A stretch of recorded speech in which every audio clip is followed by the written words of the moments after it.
O homem tem livre-arbítrio, tem direito de escolha. Por que não ensinar nas escolas o problema que se dá para uma gravidez indesejada? Por que a gente só quer atacar o resultado e não o preventivo? Pastor, é evidente que o aborto, mesmo aqueles que entendem que há casos em que o aborto deva ser feito, abominam o aborto. Não existe ninguém a favor do aborto. Aqueles não, a favor do aborto não. A favor do aborto eu não conheço. Existem aqueles que acham que o aborto é um mal necessário. Não a favor do aborto. O aborto, evidentemente, é uma coisa em si negativa, isso é fora de questão. Agora, o senhor sabe que a questão do aborto veio para ficar. Ela está aí, pode virar um plebiscito no Brasil, isso vai ser discutido cada vez mais e não se vê uma solução muito clara para isso. No caso da sua igreja, o senhor está pensando em fazer um proselitismo organizado? Os evangélicos, de um modo geral, são contra o aborto? Estão mobilizados nesse sentido? Na sua maioria quase que absoluta, os evangélicos são contra o aborto. Aí eu entro para a vertente teológica, certo? Eu até aqui discuti aqui uma questão científica. E abrangendo que é uma teologia cristã. De que se trata aqui? Deus trata com o feto, com pronomes pessoais na Bíblia. Você sabia que no Antigo Testamento, em Êxodo capítulo 21, quando o homem brigava com o outro, olha que coisa interessante, quando o homem brigava, o pau quebrou, esbarrava numa mulher grávida, e ela começava a questão do parto, e a criança nascesse viva, o cara pagava uma multa. Se num acidente de briga entre homens, a criança nascesse morta, está lá a sentença. Vida por vida. Esaú e Jacó, se não me engano, Esaú e Jacó brigaram. Há uma coisa tão linda, há um salmo tão lindo na Bíblia, que é o 139, que diz assim: de modo tão terrível e maravilhoso eu fui formado. As tuas obras são maravilhosas e a minha alma o sabe muito bem. Os teus olhos viram o meu corpo ainda informe. Está falando da forma embrionária, até a 3ª e 4ª semana não tem forma. Os teus olhos viram o meu corpo ainda informe. E todas essas coisas iam sendo anotadas no teu livro, quando nenhuma delas ainda havia. Deus fala acerca do profeta Isaías e Jeremias, falando deles no ventre. Eu escolhi você desde o ventre. Olha, eu te chamei no ventre. Deus se fez homem na concepção, está lá em Lucas 1,31, e conceberás e darás à luz a um filho. Eu estou aqui numa abordagem teológica. Então, para o cristão, e se esse país é um país cristão, se esse aqui é um país cristão, não estou falando de evangélicos, para o cristão, à luz do manual de prática de fé do cristão, que é a Bíblia, não tem nenhuma possibilidade. Esse país cristão deve discutir esse assunto num plebiscito? O senhor é a favor do plebiscito? Eu sou a favor, desde que os espaços para discussão, ele seja amplamente democrático. É o que eu disse no início aqui, Mitre.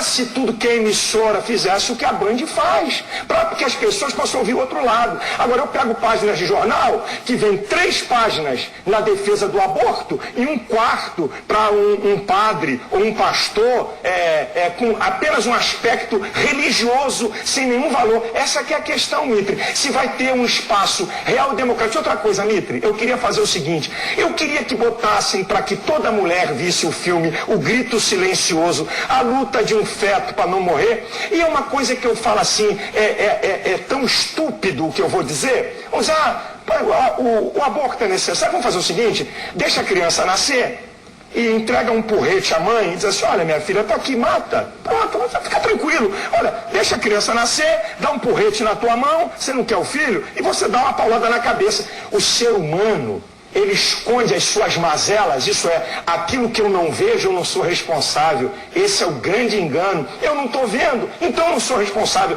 É responsável sim, amigo. E à luz da teologia, à luz do mundo de Deus que eu creio, vão pagar a conta, porque Deus vai cobrar por essas vidas, porque Deus se relaciona com o feto, com pronomes pessoais. Mas essa posição é monolítica entre os evangélicos? Essa é uma posição quase que total, e com todo respeito.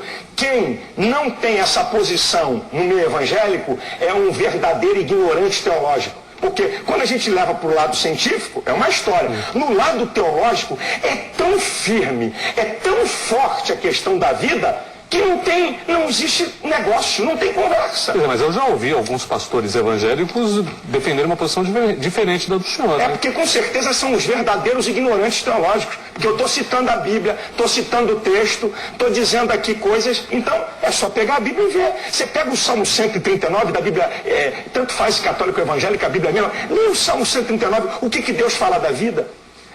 Leia na lei como é que Deus tratava a vida. Se alguém machucasse uma mulher e a criança caísse e morresse, era vida por vida, no mesmo nível.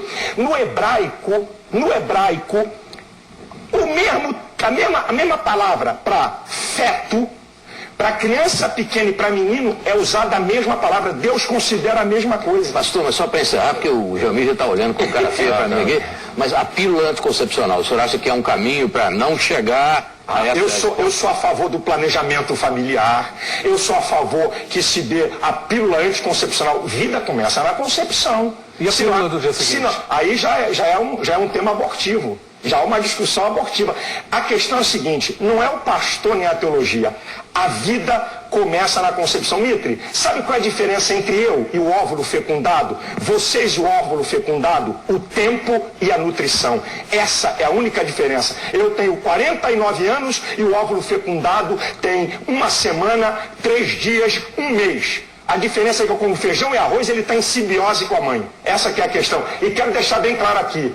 Na gestação, o agente passivo é a mãe. O ativo é o feto. É ele que regula o líquido amniótico. É ele que faz cessar os períodos da mãe. É ele que, em última instância, diz a hora de sair. É ele que se protege com a cápsula para não ser expulso do corpo da mulher. Não é a mulher o agente ativo na gestação, é o feto, para mostrar a independência daquele ser que está na mulher. Muito bem, o Canal Livre fica por aqui. Nós agradecemos aqui a presença do pastor Silas Malafaia no programa. A todos também o nosso obrigado pela audiência. A gente se vê no próximo domingo. Boa noite.